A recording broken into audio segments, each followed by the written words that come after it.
Some people see need and think someone should do something about that. Luke Mickelson didn't just think that, he acted. Growing up as a farm kid in Kimberly, Idaho, Luke learned early the value of community, hard work, and helping others. That mindset eventually led him to create Sleep in Heavenly Peace, a nonprofit with a simple but powerful mission. No kid sleeps on the floor in our town. What started as a simple act of kindness in 2012 has exploded into a global movement with over 400 chapters in 47 states and 4 countries, delivering more than 350,000 beds to children in need. Luke has been recognized on CNN, Good Morning America, NBC Nightly News, People Magazine, and even American Ninja Warrior for all his dedication to what he calls the humans helping humans philosophy. Today on Act to Impact, we're going to dive into Luke's journey of service, leadership, and community-driven change. We'll uncover how he turned a simple idea into a movement that inspired thousands and how you can take action You're in listening your to own Act community. to Impact with Brandi DeVries. Through heartfelt stories of resilience, hope, and community, I share my personal experience as a longtime advocate and fundraiser for the national nonprofit Children's Cancer Research Fund. Invite pediatric cancer families to tell their stories and highlight individuals who use their unique gifts to create a positive impact. Welcome, Luke, to Act to Impact. I'm so excited to have you here today. Oh, thanks, Brandi, for having me on. That was a great intro. Oh, thank you. Okay, so before you share more about Sleep in Heavenly Peace and all the incredible work that you're doing, I really want to get to know you better. So I have to know, how did you hear about Act to Impact? So my main job now, when I started Sleep in Heavenly Peace, it's funny, you don't start thinking you're going to be a founder of anything. You just start it, right? Because you just it's answer the call, if you will. Well, through the years, as we've grown and you take positions of being on the board, and then whatever that meant when you're starting out, and then when you divide the board and the executive team, you become the executive director. And we grew so fast that being the founder and being called to do public speaking and things of that nature, it made it even more difficult, especially as we got bigger and bigger and more of those opportunities arised. You couldn't really manage as well as you used to. And so I now am not the executive director anymore. I'm just the founder. And the founder gets to do these things, right? So, and really, I actually look at myself more as an ambassador of the mission, and my role as the face and voice of child bedlessness. I search and ponder and find any opportunities that I can share this hidden pandemic that we have in our country called child bedlessness. And so I think I found you on a program called Podmatch. And so that was either that or Pod Pitch. There's a couple of them that I've looked around and found and have been very helpful in reaching some great podcast hosts like yourself that really want to share messages of inspiration and change and transformation. Those people that are looking for either ways to give back or find purpose and passion in their own hearts. And so yours was perfect. Perfect. I loved hearing that. What were you doing before you founded Sleep in Heavenly Peace? Well, what I did before and during, for the most part, about 10 years, I worked at a water treatment company, a local water treatment company. So we did boilers and cooling tower chemical treatment and service. It was my stepdad's company. I actually served a mission for my church. And when I got home, my mom had married my stepdad. And I mean, this is 30 years ago, right? But I wanted to go into business. Coming from a small town like I did, and you and I talked a little bit. Your husband played Major League Baseball. I was an athlete, right? Small town. If you knew how to throw a ball in the right direction with any sort of accuracy, you're going to be playing some sports, whether you like it or not. And so I always had this dream of being an athlete, and had an opportunity to go play football at some colleges. But I ended up going on a mission, and you come home from your mission, and I'm always one of these guys, right or wrong, good or bad. I'm a forward thinker, like forward mover, forward. Unfortunately, I don't smell the roses like I should, or, I don't reflect on the past. I do better now than I've done in the past. But yeah, I'm a forward thinker moving forward, right? That's what we want to do. And so that's it, kind of some of the reason why I've landed where I've landed now. But So, I got home from my mission and had this opportunity to be a part of this company and, being a stepdad, and I had some stepbrothers and, now we're brothers, right? And we were gonna buy this business from my dad and all. I had all sorts of plans that all got thrown up in the air, by the That's way. how things work. So, well, I love that we are both farm kids or we grew up in a smaller community. So, what type of farm did you grow up on? Well, so my parents owned, a dairy, right? I was really young though. I mean, I was 1 when they were on the dairy. He had a couple of hundred, several hundred cows, and then they moved, and my dad kind of went into he had this dream of politics, and that when that didn't work out, he had a dream of being like a news anchor, which was he was kinda like me. I think he was a very, very likable guy. Like, he, loved working with people, loved being around people, and I feel like I've gotten that trait from my dad. But then, so I didn't really live on that farm, but when you move to a farming community, I had several friends that had farms, and so, I mean, that's just where you worked, right? I remember going right after high school, I'd go in the fields and drive potato truck and sugar beet truck, and in over the summers I'd go down to my grandpa's house and jump on the tractor, and which is funny. I was thinking about this the other day. I'm like, I jumped on a tractor when I was 12.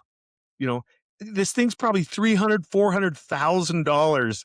And my grandpa and my uncle let this 12-year-old just go and, I can't remember what they call it. It wasn't discing, but it was something, with weeding. But, there's no way in heck nowadays. I let a 13-year-old kid drive a $250,000 piece of machinery, but that's what you did back then, right? That's what you do when you're on a small town.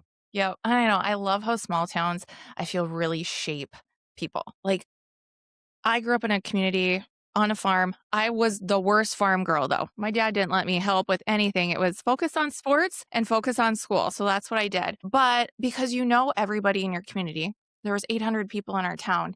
There was great needs for things. And so I think for me growing up in a small town, it really built like that heart of service that I have today and giving back to the neighbors that we had. And I helped my grandma every week in our church food pantry. And so it was a hard thing because I saw classmates coming in and having to get food, but also then it was like, wow, like I am doing something to help out our community. What do you think that growing up in a small town, how did it shape you into who you are today? Oh, you nailed it. You nailed it. I talk about that a lot is, the best thing about living in a small community is probably the worst thing too. You know everybody and they know you.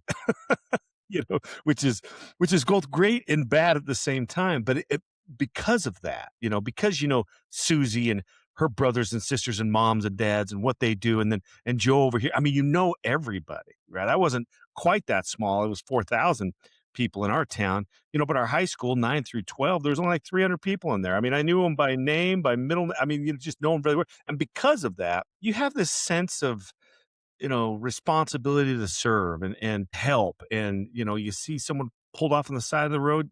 Of course you pull over to see what's going on. Right. And growing up on the farm or working on a farm, you're stuck out in the middle of the farm. You got to figure things out on your own, or you got to call a buddy to help you. It's just, and you don't realize it when you're that young.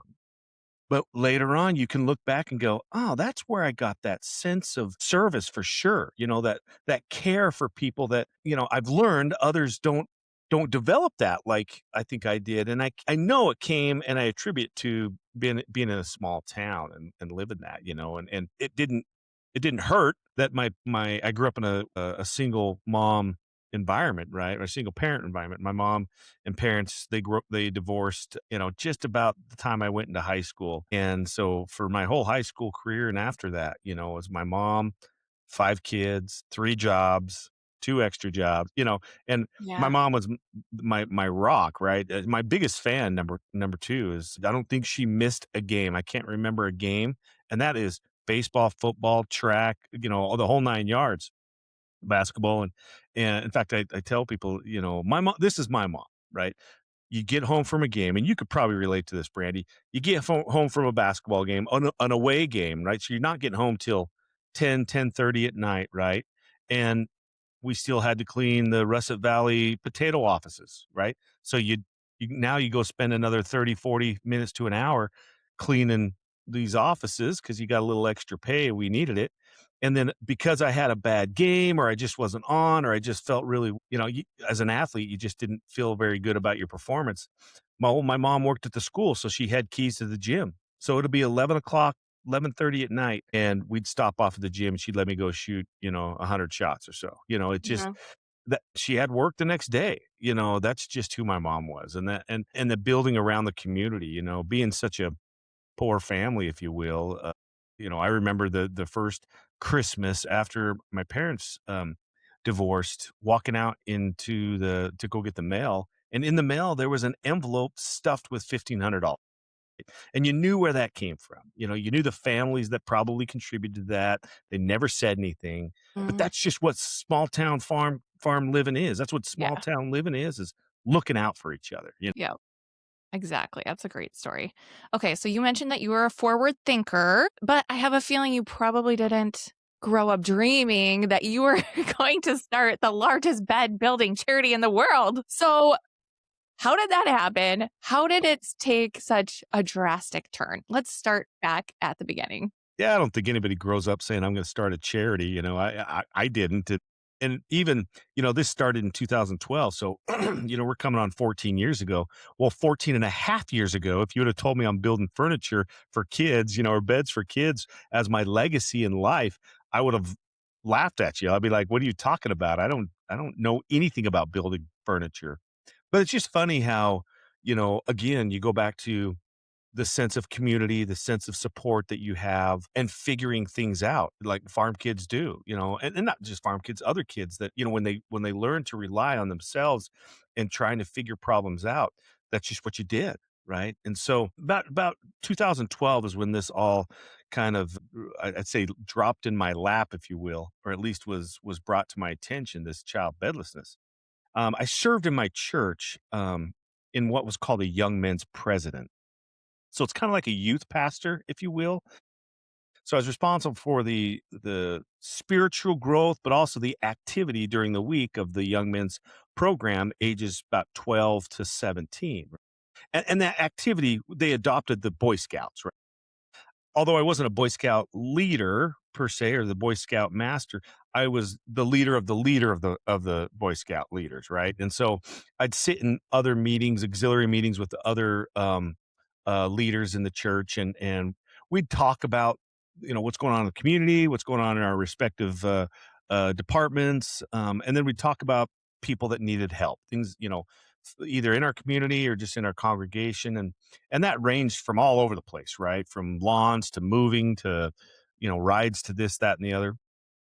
Well, one leader started talking about a family and that kind of caught my ear. I mean, they all do, but this one was really interesting because, I've been riding around this town, Brandy, since I was 6, on a bike. I knew every square inch of it, or at least I thought I did, but this leader talked about an apartment complex that I didn't even know existed, right? It was so remote. And she talked about after she visited the home, and kind of assessed the things that they need. She went through this list of what the family needed. The mom was a local school bus driver and actually needed a ride to school or something like that. The dad couldn't hold a job, and the kids didn't have any beds, and they needed food. And I was like, whoa, wait a minute. Did you just say the kids didn't have any beds? And she says, yeah. And I'm like, well, they've got a mattress, sure, right? And she says, no, they're actually just blankets on the floor. And I don't know, Brandy, it just hit me. It's one of those things where I don't know if it hit I don't think it hit everybody else the same. I don't know, but I do know how it hit me. I thought about my own kids and what that would have been like. And then as a leader of Boy Scouts, trying to find activities that didn't involve a screen or a controller or a computer game or whatever. Hard to do, by the way. I instantly thought, awesome. Here is a great opportunity to get an Xbox controller out of these boys' hands and put a drill in it, right? And we'll teach them something, right? We're going to teach them a good skill. And so that's what I did. I went home that night. I was really excited about this. And I'm a project guy, right? Like love tinkering. I love tools. I love playing with power tools.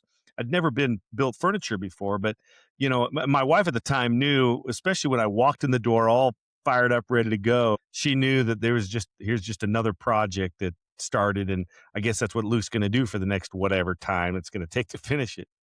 And so I went downstairs, measured my daughter's bunk bed, took some notes, figured it out, and went and got the materials. And then that week, the boys came over Wednesday, Thursday, and Friday nights. It took a little while. We built this bunk bed, which was, for the kids, it was a great experience for them. It gave me as a leader an opportunity to share not just the skills that go into woodworking, if you will, but also sharing with them, look, this is going to a children that don't have a bed. Right? And because of that, you could see the light in these boys' eyes. I was really grateful how they appreciated that. And I think they even worked harder because normally it was just an activity one night of the week. Well, these boys were coming over after basketball practice and in between dinner and stuff. They were just coming over at their own free time. So that was beautiful to see. Mhm. Well, then the time came to deliver this bed. Well, it kinda got out in the community and in the congregation what we were doing with this family, and everybody just loved it. They just loved it. So the next thing you know, Brandy, I had like 30, 40 people show up at my house that wanted to go on this delivery, and I'm like, "Guys, we can't send an army of people to this small apartment complex." So I stayed back with a bunch of leaders, and I had to clean my garage anyways. And the boys and some of their leaders and parents went on this delivery. Well, the next day at church, they just told me how awesome it was. Right, the excitement in the kids' faces for getting a bed, maybe their first bed that they've ever gotten. And that's a very common thing of what we do. I was really excited that the Boy Scouts, my boys, were able to see that and experience that. But then I got really jealous. I wanted that for myself too. I wanted Yeah. to see the joy. But hey, you know what? We had a need and we solved it. And boom, right? We were good. Yep. So that was kind of the start, like the first local project then that started the whole movement of sleep in heavenly peace. But right? So how did you then start scaling it from that point? Yeah, it's a great question. And that was the spark, if you will. Where it picked up fuel, if you will, is, personally, I was kind of going through a little bit of a faith crisis myself, a little identity crisis. I was 35 years old. Long story short, I just didn't feel like what I was doing in life, not a bad thing. It just wasn't fulfilling to me anymore. It didn't matter how much money I made. I didn't care about that. And I was making good money. I didn't care about that. I knew that life meant more than how much money you make. Life to me, and I tell people, if you want true joy, you got to stop looking at yourself and see how you can help other people, right? Your problems don't go away. They just are far less heavy. And they're probably less heavy anyways, but it gives you a perspective that you can look around these things. And anyways, I just knew that there was more to life. Well, when I was done with the Boy Scouts building this bed, life kind of creeps back in, right? I was on cloud nine, and then all of a sudden I can feel myself dropping back in this hole. And the another thing happened is I was with my kids and they talked about wanting, oh, I don't know, another Xbox or something because it was Christmas time. And every parent goes through this when, they see a commercial come on the TV and it's some sort of, toy or whatnot that you're not going to get them. They know that, but they're going to ask anyways, right? They don't know any better. They're 6 and 10, and which is fine. But it just hit me perfectly, right? It was just, here's Luke on the couch, struggling to pep talk himself up, to get out of this rut. What am I supposed to do? Here I just did this awesome project. It was super fulfilling. And now that's done. I solved the problem. There's no more kids sleeping on the floor because I didn't know. And now my kids were, unappreciative of the things that they had and wanted stuff, and so it just made me stand up. I just stood up, didn't say a word, walked to the garage door, and we were watching Big Bang Theory, which was our program back then, and my kids were like, "Dad, where are you going? The show's on." And I turned around and I said, "You know what? I got leftover wood. I'm going to build another bunk bed and you're going to help me." And I wanted to. I wanted to teach them the same lessons and experiences that the Boy Scouts had because they had so much fun. And dude, we had so much. Wait, I got pictures of my daughter in her pink tutu out there screwing boards together, and my son hammering away with his Boise State jersey on. We just had super super fun. Well, I built the bunk bed. Great, awesome. That's no idea what to do with it. I had no child I knew that was sleeping on the floor, and so my wife at the time recommended that I put it on like buy sell trade on Facebook. And back then I don't even know what that was, but okay, we'll give her a try. And a couple of things happened, right? One thing that was really surprising to me, the first thing that happened was I started getting comments on these posts from people I didn't even know who they were. I mean, where did they come from, right? and from friends that I hadn't talked to for 20 plus years, just out of the blue. And, at first was comments like, "Hey, great job. This is cool. Good for you, Luke." Uh, but then it was followed by, "Well, I also know a child that's sleeping on the floor." So that was shocking how many of these people were commenting about kids that I didn't know that this was a problem, right? And then they start talking about the conditions that they were in. I mean, we're talking, you know, cement floors and couch cushions and sharing beds. And there was one family, an 8-person family, 6 kids, 2 adult parents. They were living in an 8-passenger van. Well, they finally got an apartment, 2-bedroom. I mean, there's just all these situations that was quite frankly staggering. I almost got upset about it. Like, Mhm. really? This is going on under my own nose? This is bull crap. And so I was really excited to find a child in need. There was plenty to choose from, but I wanted a real special one, right? I don't know. I just wanted to wait for that one that just felt right. And then I got a phone call from a friend of mine I served a mission with, and she called me. She said, and she worked in the social sector, right? Help transitioning homelessness and things of that nature. Well, she told me a story about Haley. Well, this is my first delivery. So Haley was a 6-year-old girl that never slept on a bed before. She slept in the backseat of her mom's car. That's it. Right. And never heard of that before. And I never really thought about homelessness, or at least transitioning homelessness, in the eyes or through the eyes of a 6-year-old.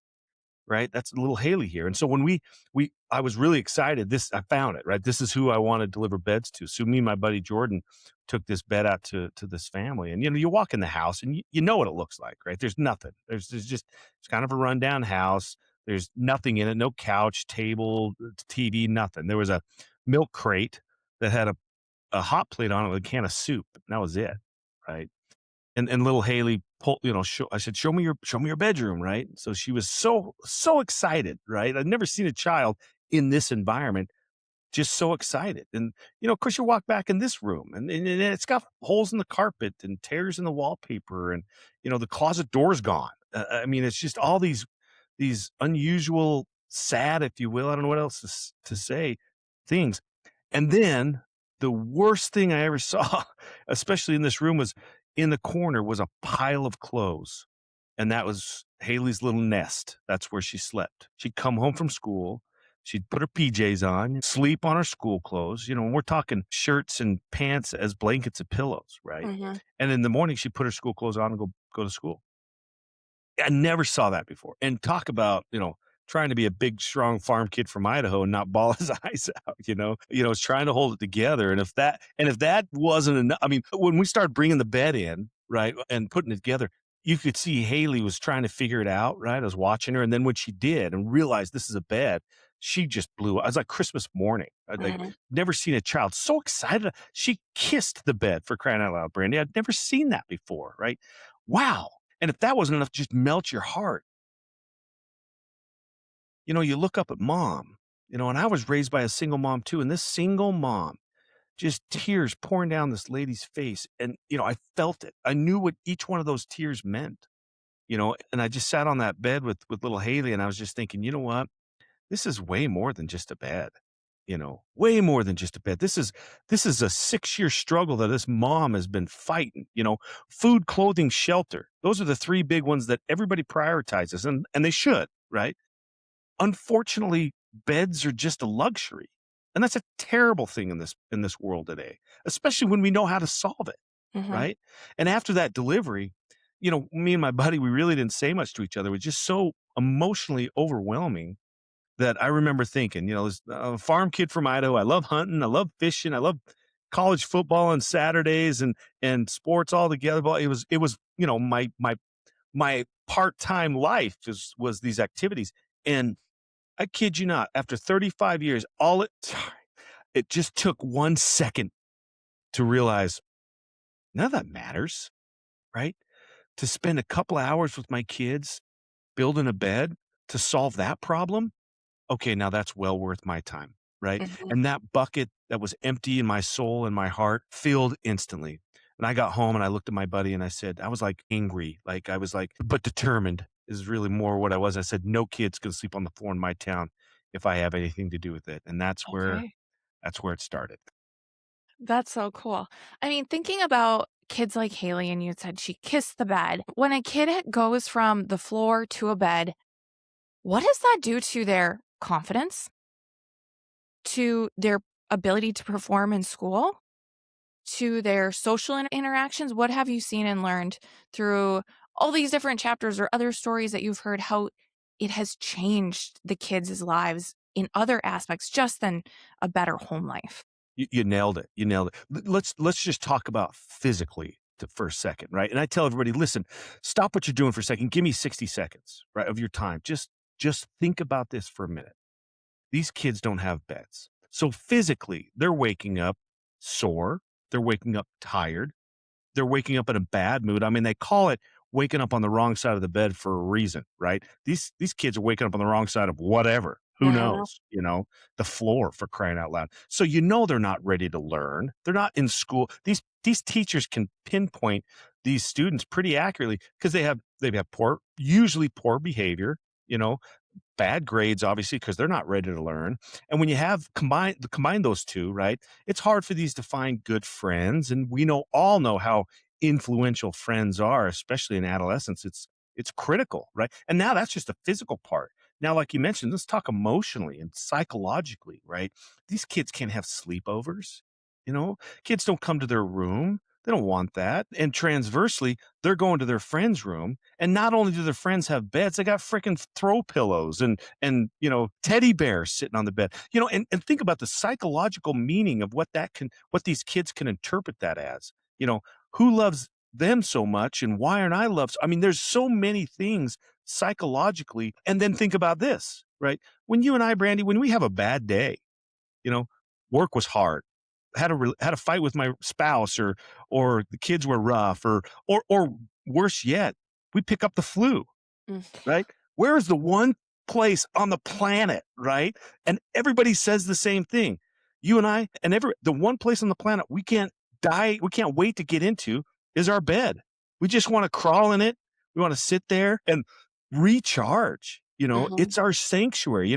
I speak all over the country and I still haven't found a bed I'd rather sleep in than my own, right? And that tells you it has nothing to do with necessarily comfort and softness and all that. It's sanctuary, it's safety, it's security. So now think about these kids that don't have that, right? It's a floor, or it's a shared bed, or it's a blow up mattress that turns into a flat piece of plastic most nights. That's what these kids are dealing with. And so, yes, when we provide a bed, we've done some 30, 60, 90-day studies after delivery of beds, and they all say the same thing. Major improvement in mood, major improvement in grades and attitude.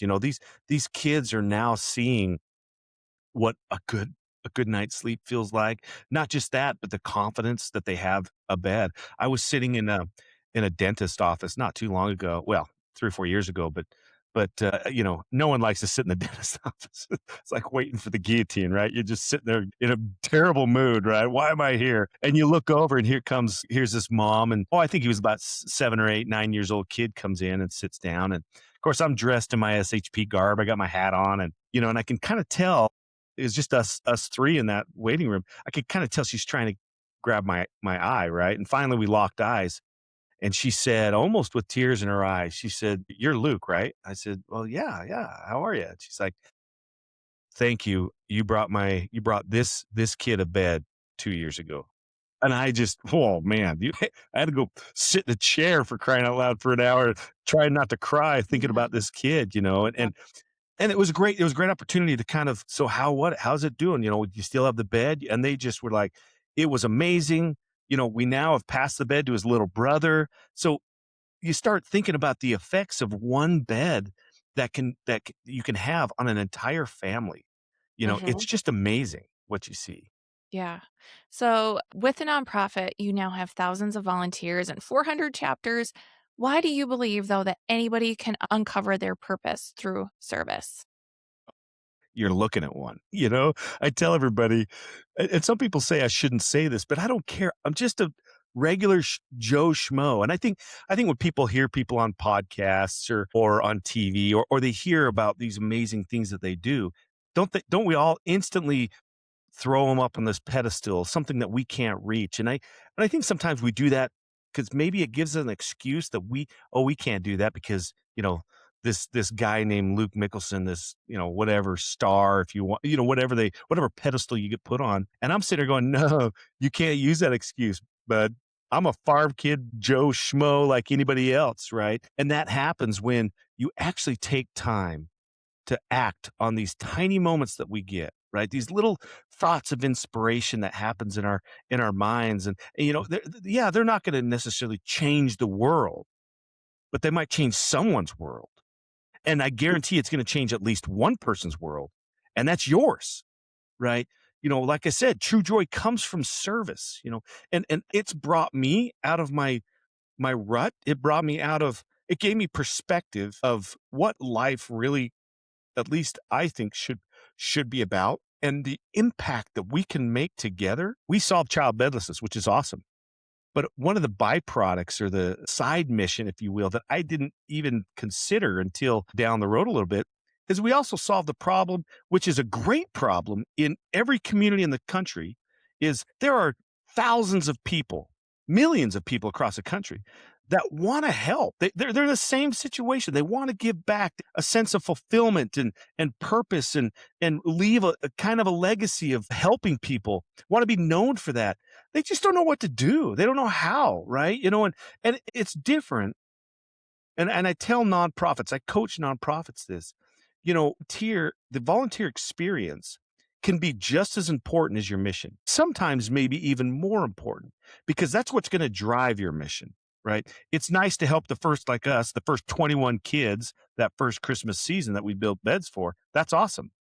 But if we didn't have, number one, the mission impact that you feel when you build a bed for a kid, they're not coming back. Mhm. And the hard work that goes into building a bed. That's why we just don't buy a bed and deliver it to a child, right? We could, sure. In fact, it might even be a little bit cheaper, if you buy in bulk. But you miss out on probably one of the biggest missions, or at least the side mission, and that's providing service to a much wanting, needing community. Brandi, I knew a long time ago, this child bedlessness thing, if it's going to be solved, it's not going to be solved by some farm kid from Idaho. It's going to be solved by people in their local communities. So I felt the obligation, the need, the requirement to build a platform, a process that any Joe Schmo from anywhere can copy. And that's what we've done. Through the years, the more we built beds and delivered them and shared it with the people on Facebook and social media, the more kids we found out about. It was awesome. The more we were able to reach some kids that otherwise would have never known, families would have never known that this is even a thing and this is a solution. But we also got a lot of volunteers. I mean, you're right. Since the inception in 2012, we now have trained over 440 chapters in almost every state, and like you said, 4 countries. And we've built, coming this summer, we'll break the 400,000 beds built Wow. since we started. That's a lot of kids. And the sad reality, Brandi, let me give you this statistic. As you and I sit here and talk, right? We're the largest bed building charity in the world. And I only say that because there's not very many, number one. But the statistics we have represent it's greater than 3% of the total population of any given town. So if you're in a town of 100,000 people, there are 3,000 kids that are sleeping on the floor right now. And as you and I sit here and talk, on our waiting list countrywide, there's 160,000 kids on our waiting list. And the sad reality, even sadder than that, which how can that be sadder, is we only covered 27% right now. So there's 70%. There's a good chance that 70% still don't even know about us. So it's not rocket science to realize that 160,000 is much, much higher because kids don't know about us. And Mhm. child bedlessness is so unheard of and so unknown. Every podcast I've been on, almost every person I've talked to that knows nothing about SHP, they know nothing about child bedlessness. And the ironic thing, I just thought about this a couple of months ago. The ironic thing, even the word bedlessness doesn't even know it exists. Mhm. Isn't that ironic? It's not a real word, but it's obviously a real problem. Well, and I'm sure it's something that parents don't really want to talk about. They don't want their neighbors and friends to know like they're in a place where their child is sleeping on a couch or a pile of clothes because there's probably some shame around that. And so I'm sure it's hard for somebody to come forward and say, I need help. Yeah. Well, and I also found two things happened when we just started to be a charity. It was mostly because we had a lot of people that wanted to donate money and we couldn't finance it ourselves, and they couldn't donate unless we were a 501c3, whatever that meant, right? Back in the day. So I went and learned how to become a charity. Well, when like anybody that's, hey, let's find another charity that's doing what we're doing so we can kind of figure out how we're going to do this, how to shape it, how to run it. I've never ran a charity before. I'm going to, build this plane as we're flying it, if you will. Well, so I took to the internet to find another charity. I looked everywhere. I mean, everywhere I possibly could. And I would find like one group once in a while, once a year, do this, that. I found one charity. That's it in the entire country called Beds for Kids that were providing beds. That was it. And the second thing happened, if that wasn't astonishing enough, the second thing happened was as we started building and delivering beds and sharing it on Facebook and things like that, all of a sudden I was getting calls from CPS, CASA, child, adoption, foster care, all these agencies working with these families. And I was like their best, I was like their best resource. They loved me Yeah. because they told me finding a bed for a child is oftentimes the single hardest thing for these agencies to do. It was easier to find and refrigerators and, AC units and, whatever.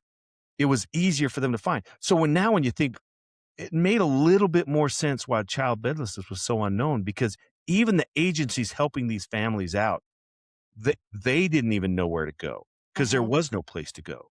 Right. And so you don't even really ask the question. These agencies didn't even ask the question where the kids have beds, and so when there's no solution, why even bother with trying to find one, Yeah. and I think that's that. And then exactly what you said. I had a gentleman come up to me, it was several years back. And, he came up to me, didn't know him from Adam. I was at a build and he was there helping build beds. And he says, Luke, can I steal a little bit of your time? I said, yeah, sure. What's going on, bud? And he says, I just want to apologize to you. And I'm like, I don't know who you are, dude. So, apology accepted, right? And he says, no, he says, I've known about your agency or your organization for several years. My kid's been sleeping on the floor for 2 years. And he says, I was too ashamed. Brandi, and you and I can tell, we get it. I get it. Being a dad and being a parent and just struggling with putting food and clothes, on these kids is one thing. You do your best. And when your best isn't, if it's not providing all the quote luxuries that you want your kids to have, it becomes embarrassing for them, right? And so we recognize that at Sleep and Emily Peace. We value their integrity that it comes from helping and serving others, and it does bring up some thoughts of and realization. I focused in on kids, not parents, not adults, but kids, because they're in this situation not because of their own choices. Never is it the kid's choice, especially 6 or 7 little Haley or Joe or Susie. They're there because of either someone else's choices, which isn't always the case. There could be a house fire. There's people loses their jobs. Many times, we're faced with women that grab garbage bags and as much as they can, the kids jump in a car and take off for safety. I mean, that's a stark reality in our culture and in our life. And it's not the kids' fault. I mean, there's a couple of podcasters, believe it or not, that I've been on. They told me that they were one of those kids. Their moms, the next night, they were in some town in a park, and they had slept in a park for a year. That's the situation. Child bedlessness, Brandi, doesn't know economics. It doesn't know culture or geography. It doesn't give a rat's what about ethnicity or race. It just knows horrible situations. It's just an ugly beast that is a byproduct of a bad situation.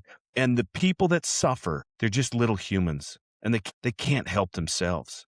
So it's our responsibility as members of the community, of neighbors to these families and to these kids, where we can, we should. And that's what I'm trying to raise, is awareness about this situation. Hopefully inspire people to go, hey, first go learn about it. Call me on my bluff, if you will. Go find out for yourself. what child bedlessness looks like in your own hometown. Go talk to a school teacher or a counselor. Go talk to a first responder and ask them if they've seen kids without beds in their community. And I guarantee you're going to be blown away how big and bad it is. Wow. Was there a moment that when you were building SHP, you had doubts if it was your purpose, if you were supposed to be doing this, if you could do it in the way, that forward thinking way that you wanted to do? And how did you get through that? Well, this is going to be weird, but not 1 second. Really, honestly, not 1 second. Now, there were times that I I didn't know if I was going to be able to move forward. Only 2 times really, and it all involved around my own work. I mean, I was still full-time job, right, and still providing for my family, and then this project of mine, which now is just this little fun charity, started growing bigger and bigger, and my work noticed. When you're an owner of a company, you want your employees focused in on the company because it brings food to the table for everybody. And not that my job was suffering, but I spent every waking extra moment of my life, whether it's vacations and after hours and stuff like that, focused in on my charity. And my stepdad was my boss, and he knew me probably better and recognized the signs of entrepreneurship and passion quicker than I did. And, he presented me with the option of either staying in my job, but I got to quit SHP or vice versa. Not because I don't think because he was, it's sort of malice or anything. He just knew me Yeah. and he knew that I was not going to stop or slow down. And, so it wasn't doubt, but it was a pause, if you will, of do I just quit my job? Not another job lined up, don't know how to pay for bills. Do I just quit my job and pray that this thing grows into something that can sustain at least my family? And it was a hard decision, but it also wasn't. When I'd live in a shack if I needed to continue a sleep and Emily piece because, you know, who cares you live in a shack? I mean, there's billions of people that live in a lot worse place than I am. I have the means, I have the strength and the desire and the passion, a responsibility to serve these kids. So that's what I'm going to do. And Yeah. so yeah, that was the only time that it was a little nerve-wracking, but we got through it, and building an organization from your garage to you don't think I'm going to build this to be the biggest in the world. You don't think like that, right? I'm just thinking the next child, right? And then the next town and the next chapter and how I could support them. And because of that, and because mostly, I'll be honest with you, this is not a shocker. We have amazing people within Sleep and Emily Peace. All our chapter presidents, these are volunteers. None of them get paid for what they do. And I tell people they only work half days, 12 hours. That's all. But no, we have amazing people. And, it's been a wild ride. It continues to grow. We put on 50 to 60 chapters a year, and the mission's simple. When people come to start chapters, I get I get the same comment. The biggest thing that they're scared of is raising money. And Mm. I just laugh. I just say, I get it, but would you believe me if I told you that is the easiest thing and the least concern of running a chapter that you'll ever have, right? Yeah, we had a chapter president come to training. We train once a quarter. We had a chapter president come to training just this last 3 weeks ago. We had training. They had already raised $40,000. They're not even a chapter. They're not even part of the organization yet. They just told people what we're doing. Now it does help that everybody, probably around that town knows SHP, but that's how easy it is now. We want chapter presidents to focus in on raising money, building beds, delivering beds. That's it, right? We take care of everything else. And so that barrier to entry is really low, and really simple. And because of that, that's why we have, 440 plus chapters we've trained. Usually on Act to Impact, I talk about how people become aware of the skills that they already have Mm. to make an impact. However, in your case, I've heard you say you didn't have the skills of building beds. So you had to learn a skill, which I Mhm. love that. So what advice would you have to other people who maybe need to realize what skills they don't have and be You know, to make that's a difference? that's the thing. Don't be afraid. Again, we have these tiny moments, and I'm guilty just like anybody else. Don't we dismiss these tiny moments far too easily, right? Easily. That we don't know how to do that. or I don't have the right tools, or someone else is doing that, or I don't have time for that. That's the big one, right? Mhm. And not to say that none of those excuses are valid, but they are still just excuses. If it needs to get done, then every reason why you shouldn't has some sort of excuse, valid or not, right? And I didn't know how to build furniture, and most of our well, every volunteer that comes in typically has never built furniture, maybe even never touched a drill before in their life. But when they walk away, that's the sense of fulfillment you get when you do hard work. I remember we had just got a nice little warehouse that Mike Rowe gave us from a TV show he had us on. And I got a call from just a local bank, and they said, "Hey, we got some people want to come over and build beds at during their lunch break." I'm like, "Sure, yeah, come on by." Dude, I had like 6 or 7 ladies. Now think about it, these are bank tellers, bank professionals, lady. They're in stilettos, they're in nice clothes, and I'm like, you're going to be working on wood, right? Okay, whatever, right? But I showed these ladies how to build headboards even in their stilettos. Some of them you could tell had never touched a drill before in their life. But after 10 or 15 minutes of showing what we're doing, it's funny. I had someone show up, so I had to go into my office and take this interview. And I was there for, I don't know, maybe 20, 30 minutes. I walk out and I had to stop the ladies because I was like, guys, we don't have much wood left over. I got other groups coming. They were just pumping out headboards like crazy because it's fun. And it's not only, working with power tools, which is totally awesome. But you get to learn a trait that you maybe never get, and you get to put something together. And guess what? That something is a bed for a child. I mean, it's just a big ball of happiness wrapped up around a tool and a piece of boards. It's just awesome. Yeah. Oh, that's great. So, Luke, for people listening who maybe want to take meaningful action in their communities, what advice do you have for taking just that first step, just like you have? Take the step. you know your desire to transform or change yourself. We all want to that, right? We all want to be better. We all want to be change things about ourselves, all for the better, right? And I promise you, service does that.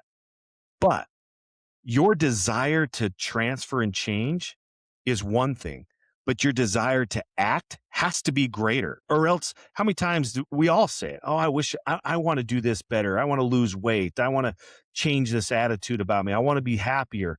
We all have those desires. So why don't they change? It's because the desire to act is still too low, right? For me, I wanted to change for 2 years. I wanted to. I knew I needed to for my kids, for my family, for myself, but nothing happened, right? No matter how many pep talks I gave myself, it didn't happen. Finally, I reached to a point where my desire to act was greater than my desire to change. And that's what got me off. That's off the couch. That's when I realized I just stood up and started walking to the garage, right?